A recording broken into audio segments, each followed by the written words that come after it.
Welcome to the Scaling Startups podcast. I'm your host, Irene Ortiz-Glass. Founders are visionaries who are pushing boundaries and bringing the non-existent to life. It's challenging and also very exciting at the same time. But at some point, this vision requires people, process, and structure. The Scaling Startups podcast seeks to explore the truth behind what it takes to scale startups, leaders, and organizations. It's about managing energy and focus while not killing the dream. Adam, it's so good to be with you here today. This is a very special podcast for you and I. We've worked together, gosh, it's been a year and a half or 2 years now, right? Been a while. Yeah, something like that. So, I think both of us have talked back and forth quite a bit actually about this idea of being a founder and the inner work that's required. And I think it's a subject probably most people don't talk about. They're focused on the business aspects of growing a business and being profitable and scaling. But the other part of scaling is sort of scaling self. Like, how are you actually scaling your own behaviors and mindsets and lifestyle as you try to build a business? And so would love to just, have you share a little bit about your journey and some of the inner work that you've done, because I know you've done a lot here. Okay. So right now I am the CEO of a NetSuite ERP solution provider company called SuiteCentric. And I've been running this company for almost 8 years now. And I've been in this NetSuite space for almost 19 years now. Additionally, through our work together, you know that I am also the CEO of EIQ Media Group, podcast production agency, as well as the CEO and founder of PodTask, which is a kind of like a SaaS podcast management system online and hosting platform.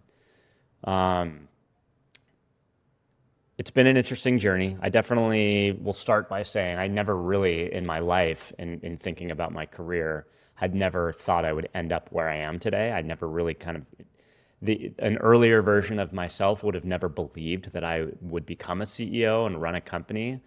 I, was unknowingly dealing with a lot of stuff that led me to those beliefs and that belief system, which is that I didn't think I could be a leader. I didn't think I was charismatic enough to be a leader. I didn't think I knew enough about software development or NetSuite or, a variety of reasons of, leading to some negative belief systems about myself. And the interesting thing is that was kind of like unconscious. It was kind of in the background. It was just these beliefs that I had because, I had a pretty traumatic childhood in a number of different ways, and just led to, arriving in my adulthood and my career with just not really, believing in myself, a lot of negative self-talk. I wasn't even aware that those were things. I mean, some of these terms like shadow work and imposter syndrome, things that I now know that I was, certainly dealing with, like those are terms I think that are relatively new, or at least relatively new to the mainstream dialogue.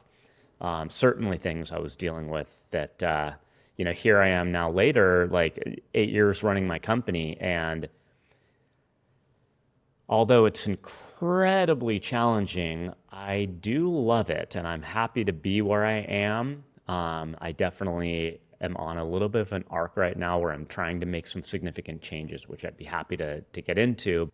And I do really think that although some of my kind of like shadow work started to surface, I think what happened there was, for me, an opportunity to really explore that finally. I mean, at that point, I was in my late 40s. And so I think that, with kind of talking about mental health issues, because maybe the talk and dialogue itself becoming a little bit more normalized through this shared traumatic experience we all were dealing with in COVID. There was just a number of circumstances that really opened up my path to where I'm at today, which, again, like I said. Yeah, so I think it's interesting. A lot of people I talk to in coaching around this age of like 40 to 50, they start to question, right? Like, what am I doing? Why am I doing this? Is it even worth it? Is this what I wanted? I don't feel like it's what I wanted. And I talk to everybody and tell them that this is like the time of linearity. It's the time to get super clear about your path forward. And there's this rise, like almost in your body and your brain, that's like trying to push you to define what you actually want out of the second half of life. Because the first half is over. You were working hard to like get to wherever. And now you're like, okay, I'm sort of there, but maybe not quite there. I'm building this business, but I still feel this force taking me to try to figure out where am I going? And so a lot of the conversation, it'd be interesting to hear from you, is like, how do I reconcile what I actually want to be in the world and in my life and with my family in this mid time of life while growing a company? And also, like, what do I want from work? And I think, you and I've had some interesting conversations, and I have a lot of my own personal story here, but how have you aligned those two? You've made some major decisions in the last, 6 months about your work, about where you're living, about what you wanted for your family. And I truly want the audience to hear about it, because the number one thing I believe as founders and humans at midlife we need to answer is who am I? What is my identity? And what do I want? And when I ask people that question, they almost never can answer. It's simple but complex. So maybe take us through this last 6 months, like lots of change, lots of doubling down, hard decisions, lots of stress. Take us there for a minute. I think the best way to answer that is to maybe go a little bit back further and start by saying this. I do sincerely think that, we are products of our generation. I'm a Gen Xer, and most of my career was pre-COVID, and just, I came up in my career and maybe this is specific to the IT industry, which I think it has been very cutthroat.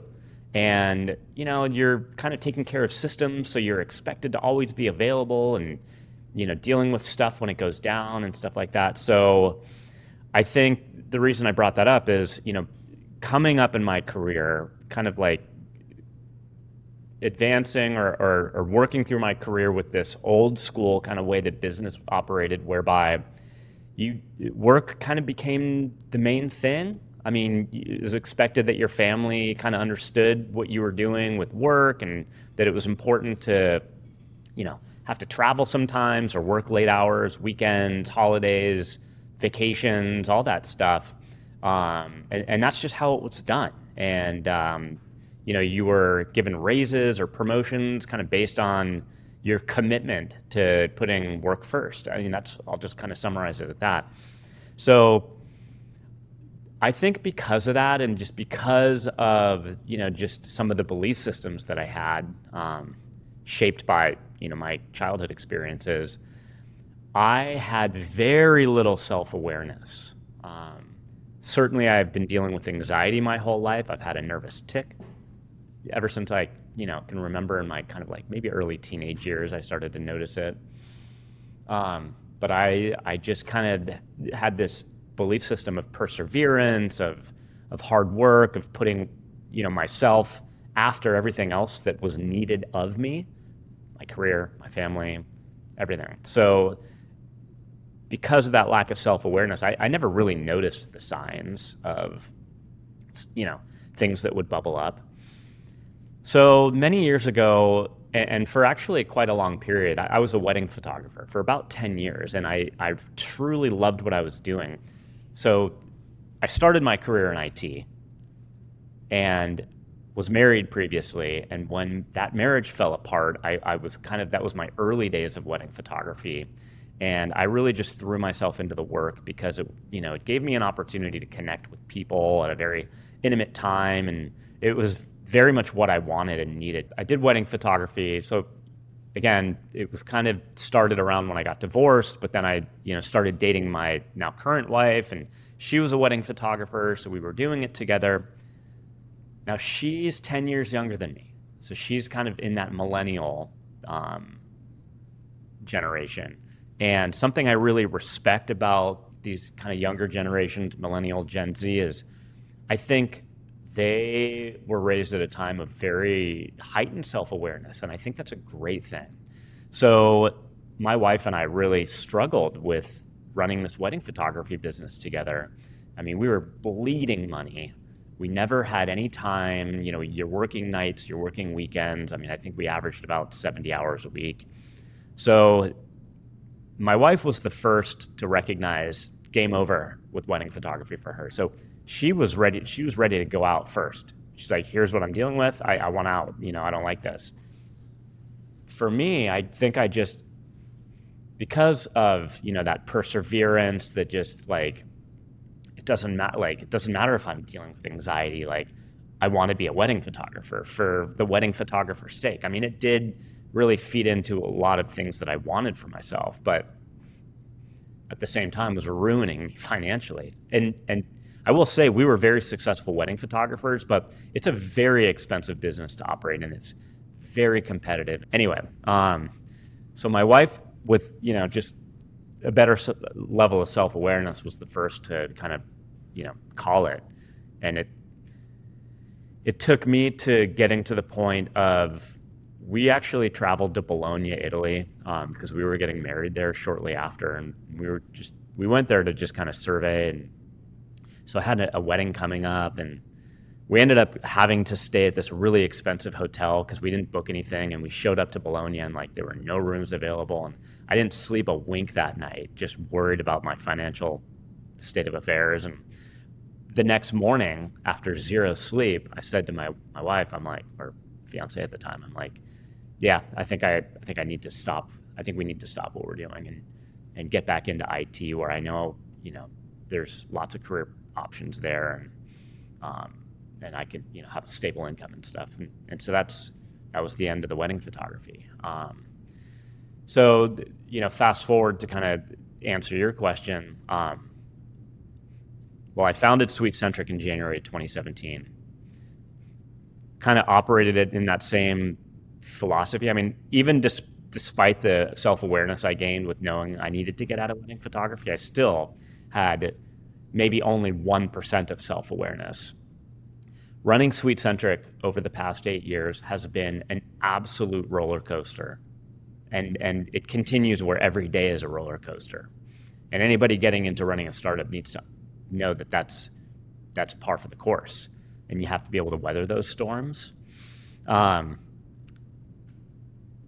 So, I guess I'll phrase it like this. At the end of 2023, I really wanted out. I was gaining no satisfaction from running SuiteCentric.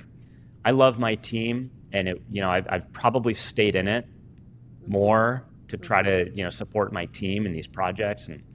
But I was, I really got to the end of 2023, and I knew that I was done. I really just wanted to kind of shift and focus on this podcasting work, which is very satisfying for me, and I love doing it. And in fact, I was having conversations to sell SuiteCentric and had gone down quite a path. In fact, receiving an offer. And then it's funny what you put out to the world, because as much as I was trying to manifest this change for myself, all of a sudden an opportunity for a massive NetSuite project just came out of the blue. And one of those like too hard to pass up deals. And so I decided to stick around and try to make this new project work. It is one of these like inflection points for my company. I mean, it was a massive client that we took on with game-changing potential, retirement potential for myself. So we won that contract. We started work for this client in February of this year. And I mean, I've had to make massive personal investments to fund us through. Here we are, beginning in November. What I did was, for the past many years, my wife and I, we knew we wanted to move away from San Diego. Lots of things I love about it, but I don't surf, and we didn't really have any family there. And I really, I'm from Northern California, so for the longest time that I could remember, I've really wanted to move back up here.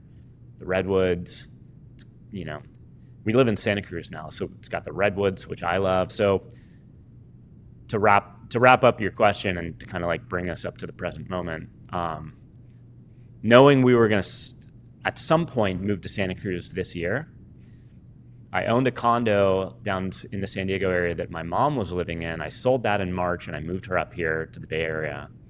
Done. And then I really wanted to keep our house that we owned in the area, but it really became apparent to me. I've been trying to fundraise for this project all year, going nowhere, even this is like a massive opportunity, and it's pretty much a guaranteed opportunity, but I couldn't get any private equity. I mean, nobody seemed interested. I got like at least 20 rejections. So what I did was we sold our house in July and moved up here. And I don't advise this for anybody. The best tenet when it comes to like personal funds and investing in your business is everybody will tell you not to do it. I didn't really have any other options. I literally took everything I made from the condo and selling my home, and I invested into my company and put all the money there, and have been, paying gobs of money to, for payroll and stuff like that.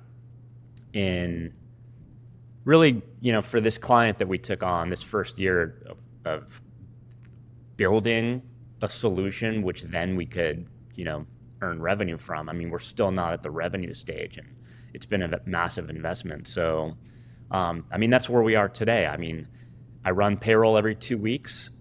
I have almost a near-death experience anytime I have to run payroll, because it is a substantial amount of money every 2 weeks, and just the pressure of having to then think about where's the next round that's going to support our payroll going to come from. I mean, it's over the many years of running this company, there's been a couple of payrolls I can imagine where I have to run payroll in 20 minutes. I'm like, I don't know where the money's coming from. We don't have it right now. But somehow it's literally always worked out. I've never missed a payroll. But it's getting to the point where, I'm already kind of revisiting, selling my company, and just finding a partner to continue working and serving this client that we have, but, not having to just do everything on my own, which is, every entrepreneur kind of tries to hold on to as much as they can hold on to. But, I know for myself, I've never really, I'm not materialistic. So I don't really have a need to have the biggest payday in the world at the end of the day. I'd like to just, keep this project afloat, keep it going well, keep my team employed. But I know that, kind of thinking about where I was at the end of 2023 and wanting to get out. And now kind of here I am after funding this project for the past 9 months. And it's just not truly what I want to do. And I just kind of, sometimes I think, did the universe, I kind of got to the point where I was listening to the universe and my self-awareness at the end of 2023, but then I kind of circled back around, and here I am now at the end of 2024, and I'm kind of like coming back to yeah, was this the right call? Was it a good choice to take everything that I had, all my savings, and plunk it in, and now here I am, and honestly feeling that there's, I'm kind of like trapped by my business to some extent. I feel like it's an anchor, and I don't know a way to get out of it. I support so many, people's own livelihoods through my team that's on my payroll. So you and I spoke about this Japanese philosophy, Ikigai, if I'm even saying that right. Yep. I keep thinking about that, and how, trying to keep my mindset in that space, because that's probably been the best way to keep my head in the right place, because it's so critical how your mindset you need to be in control of your mindset and aware of your mindset to be a successful entrepreneur. And that's, I guess, how I'll summarize the response to your question. Yeah, it's really funny that you're bringing all this up and being so transparent because, like, I'm not your coach, but I know you pretty well. And when you told me I'm going to go back at this, my internal voice was telling me no. And the reason for that is I know that you are at your best and energized when you're doing work like the podcasting work, when you're giving back to the world, when you're helping people tell their stories, when you're connecting interpersonally. And so I was sort of like, but money, we need money, right? We have to live. So there's this, and is there a nice exit? And then do other people get an exit? And then, so it's so beautiful that you are so honest about, like, maybe I did the wrong thing. I'm not sure. Did I circle back to the money thing and left my passion? You're like telling a story that most people just won't share. And I think a lot of people that are listening, they're probably people who, are thinking, should I leave this gig? Like, this is turning into something I didn't want. And there's two different issues there. One is, should you like elevate to a creative person and let someone else run the business, or do you just don't like the business at all anymore? There's lots of questions, but I think you're pointing out this idea that, like, we're wired for something in this world. Like, we're genuinely created with gifts to give back. And if we get too far off the path of spending enough time in those gifts, we get tired. We get burned out. We experience fatigue. We're questioning ourselves. We're not feeling it every day. It doesn't mean that you're always going to have that. But to your point, what's the exit? How can I get closer to that? Is the SuiteCentric situation, once it gets to a nice place and I get an exit, give me the money to do all the things I love to do, where maybe I don't have to make as much money now. I just get to enjoy it a lot. And I think it's keeping your eye on that the end goal is that. It's to get to a place where I do get to live in that space more. And if this can accelerate that or get me there in some way, whether it's financially or otherwise, that's okay. It's funny, you've seen that road, that people's healing process, it's like this. Mm-hmm. We all want it to be like this, right. But I can tell you from my own experience, like, I sold out. I completely sold out when I was in my 20s and 30s, like, to the point where, like, my kids felt it. And I had a period of estrangement from my son, which just, like, literally makes me sick to my stomach. But it was like, you were you, Mom. Like, you had all this stuff going on, You were a mom, you were a good mom, but you were, like, busy and you were building stuff and you were driving all the time, and now I sit here and I'll be 54 in a month and I'm just like, wow, I wish I could recapture. But I've also learned that the wisdom in life is through experience. It's through the tranche. It's through the hard things. It's if we all woke up and had all this wisdom, it would be great, but it doesn't work that way. Yeah. I think the key is, if you go through life and you continuously learn from the cycle, what's going on, and become questioning yourself, become more self-aware. That's one thing I'm relentless on myself. Like, where can I be better? Where can I give back? Where can I make a difference? And then where am I contributing my gifts in a way that benefits my family and me? Yes, but has a balance with what goes on in the world and what people need and want at this given time. So it's a lot of inner work. And I just feel like people are not really there. But to your point, COVID flipped the switch. And the work that we were begging people to do is now. Somebody called me a business therapist the other day.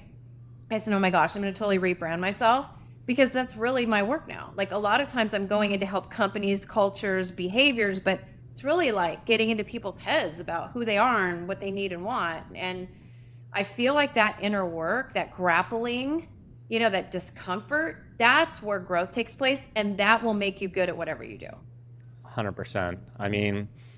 I'm a big believer in kind of like manifestation and like the hard lesson, as you are describing it. That's where I've probably grown the most, is through the greatest challenges. And now it's just amplified. It's gotten harder. I can't express the stress of,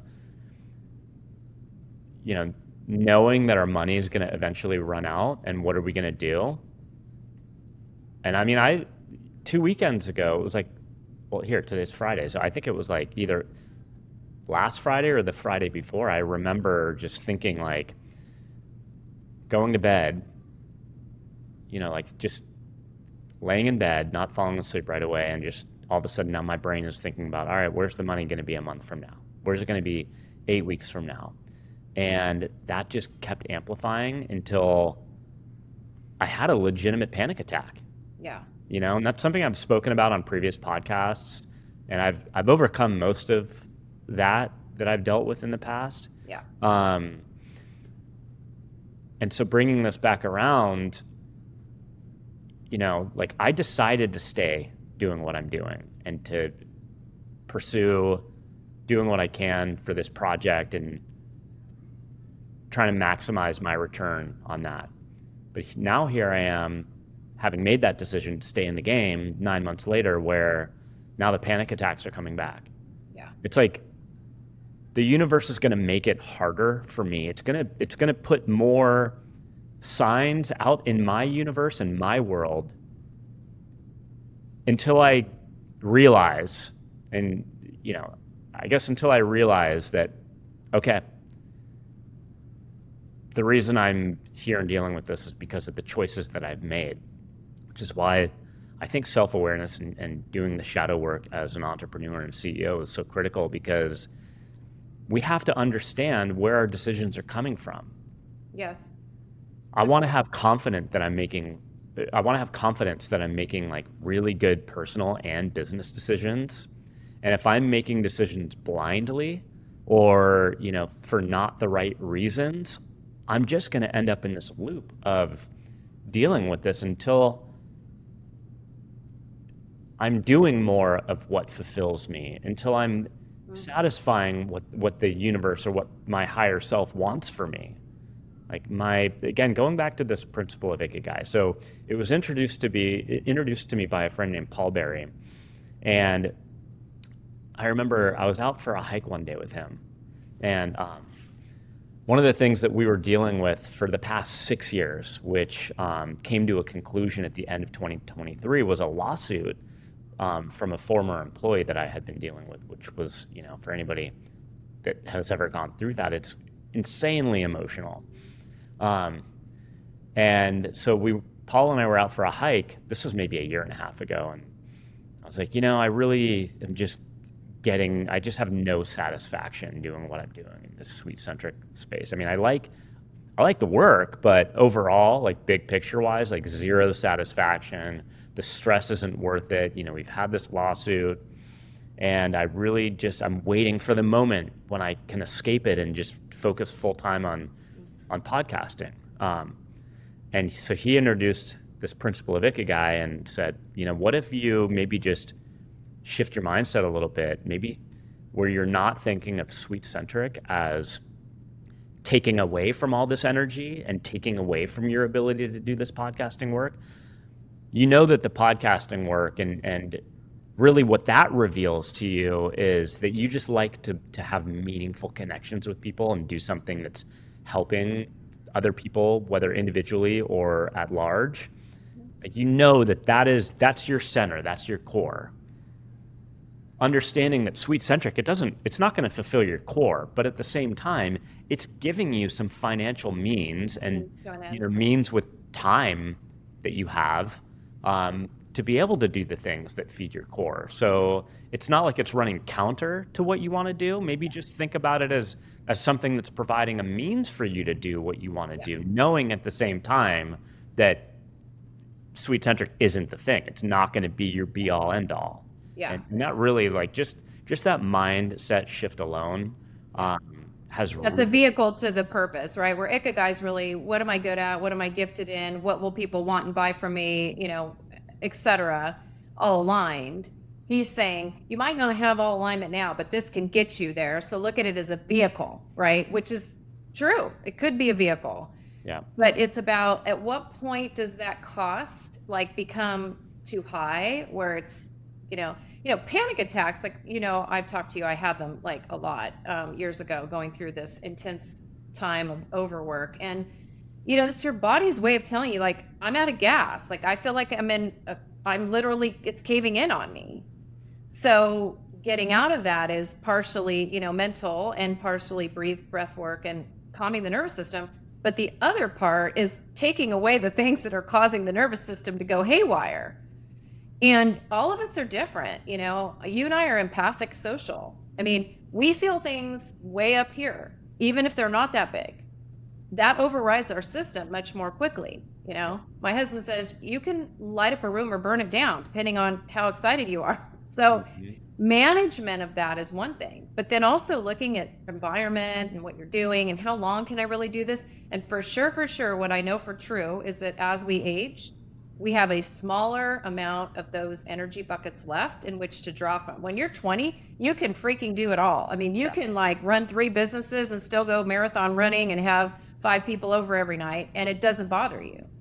But your adrenal system and your physiology changes at midlife, it doesn't tolerate that anymore. It wants linearity. It wants the more significant life, doubling down on gifts and strengths, making a difference. It doesn't want to run like that. It's not wired anymore to do that. It's actually on the decline, whether we want to hear that or not. I mean, I'm all about integrative medicine, and I work at it regularly. However, reality is 9:30, 10 o'clock, I'm going to go to bed. Yeah. And so the reality of that is the context shift. So I think when it comes down to the inner work, I would ask people, number one, are you doing any of it? Are you asking yourself those questions that you should be asking yourself with a coach or a therapist or a friend or a business colleague or mentor? Because if you're not, man, start asking the right questions about what you want, where you're going, your Ikigai, your end game in life, your family, your friends, how important are they, what's your values? All that stuff is so important as a founder, because you're going to run a race that if you don't have clarity on that, you're going to burn out. Here's kind of a lot of what I've been thinking too. Entrepreneurs and CEOs have a really difficult time having a relationship with self. Totally. Because I don't have to report to shareholders, but I have other business partners, but there's so much pressure around, delivering success for your business and your employees, and, maybe feeding your own ego in running a business and being successful with it, that there is no relationship with self. You have a relationship with your business, and really, that's what it comes down to. And for the most of my career, and really up until only about 2 months ago, I had a really difficult time making time for myself. I'd always put work first. You want to schedule a meeting with me? Sure. Here's my calendar. Book it. Yeah. And so I was always making myself available to everybody who needed me. And so at the expense of, time to work out, time to sleep, time to read a book or whatever. Now, moving to Santa Cruz, I work downtown, but I live up in the mountains, where I don't have cell phone service and really spotty internet. And so it's not like I landed to a stage where I'm at right now, with full conscious decision. I just knew that when I come to work, it's a big deal, because it's a really shitty commute, and I'm here locked in all day, and not really getting to spend time with my wife or my kids because I get home at 6 o'clock. So, tactically, I just said, well, where it started was with this. I can't come to work every day and just burn myself out, because I have to be at work to take meetings, because I can't take a meeting at home. My internet's just not good enough to have a Teams or a Zoom call. So what first step was, you know what? I'm just not going to take any meetings, except for Fridays. So I moved all client company meetings to Fridays only, which really freed up my time. And then what out of that is my youngest goes to daycare on Tuesdays and Thursdays full time, and my daughter's already in school. So I'm like, well, maybe I'm just not going to work on Tuesdays and Thursdays. When I made the choice it started with moving my meetings to Fridays and then deciding to not work on Tuesdays and Thursdays. We've declared Tuesdays are my wife's and my day to do something together, explore the new area that we live in. I love the Redwoods, so we bought mountain bikes, and Tuesdays we go in the Redwoods, and when we go for mountain bike riding, we do yoga. And we'll go for breakfast and stuff like that. It's unbelievable to have that day. And then I still need a day to do what I want to do because I've never had that.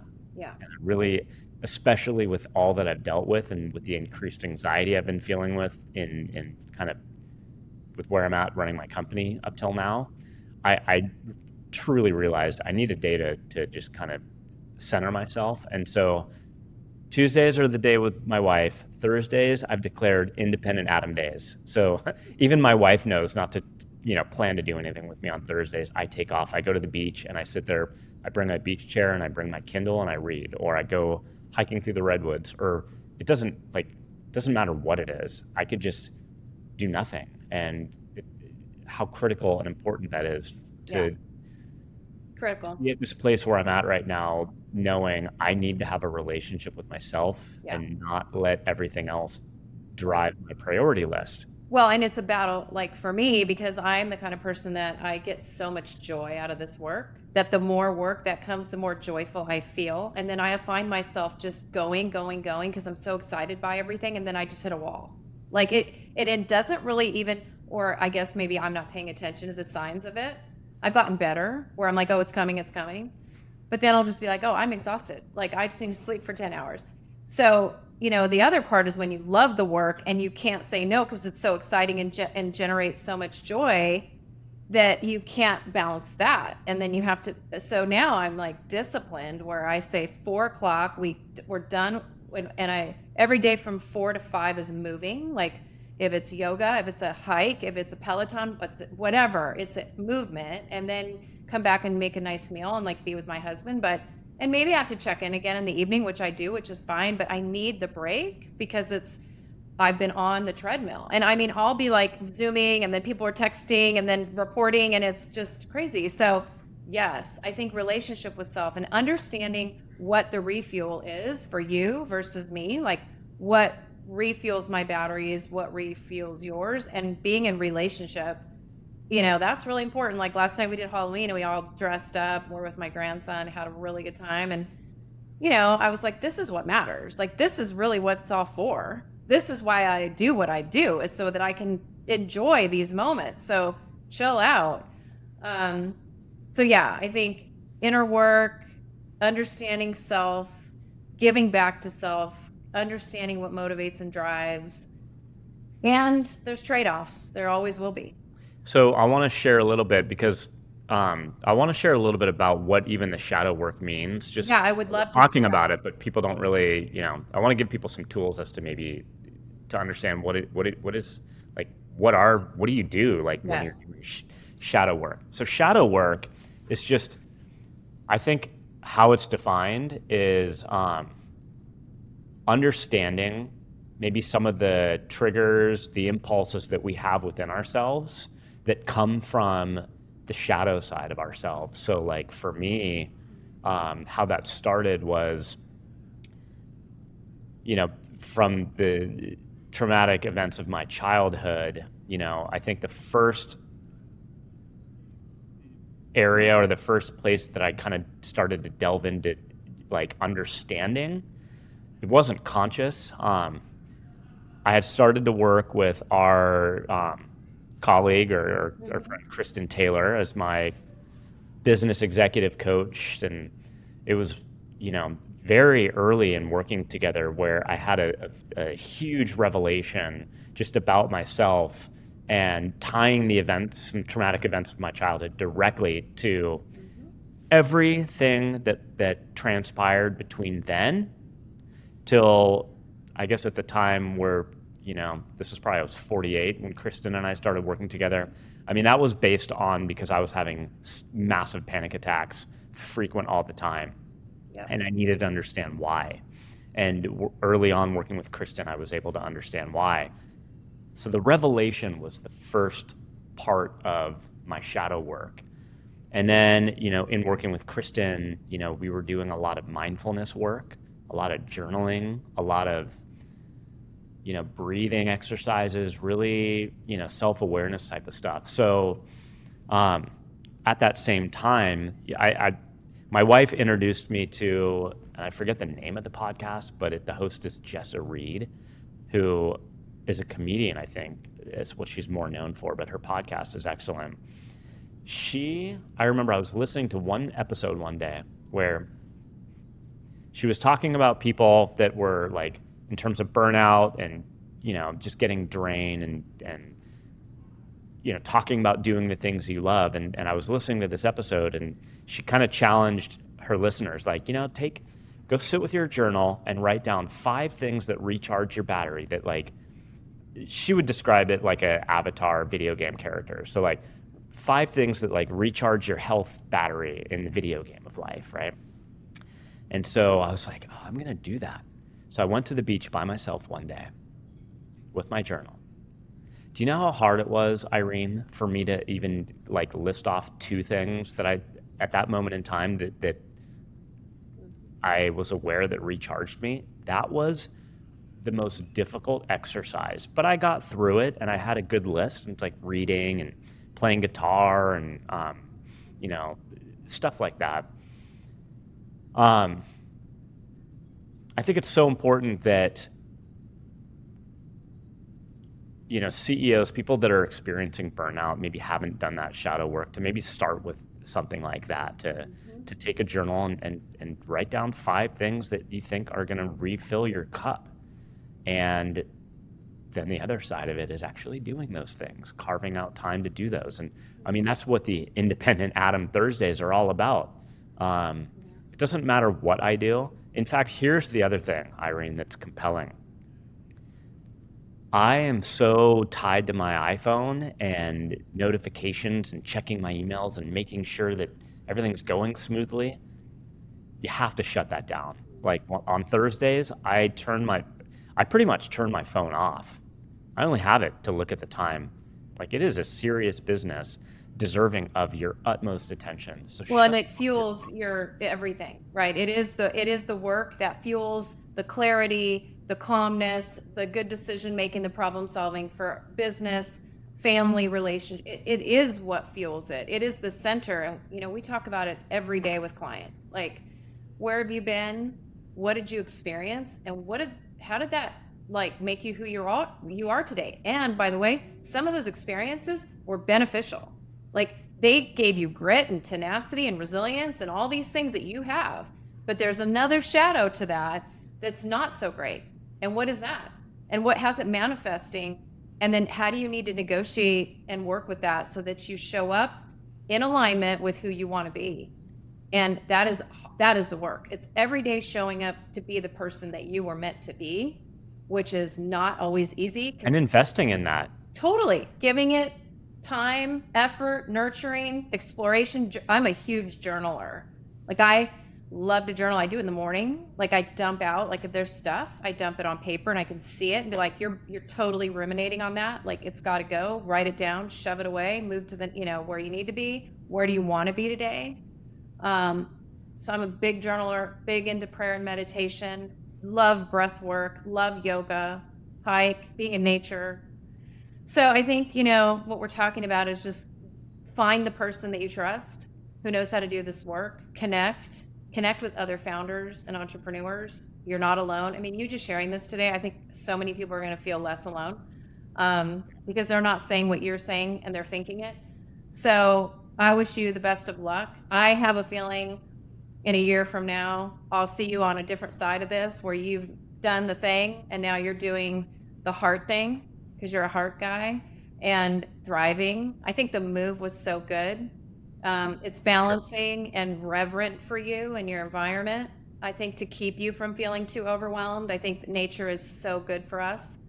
So I feel blessed to know you, and for all of your beautiful gifts in my life with the work we do in podcasting, and just have been so blessed by you. So thank you for being on today. And for anybody here who's interested in learning more about coaching and this work, leadershipadvisorygroup.com is my firm, and we look forward to connecting. Thanks, Adam. Yeah, thanks so much, Irene. Really enjoyed our conversation here today. For more information on how we can support you and your organization for coaching and leadership development, visit us at leadershipadvisorygroup.com.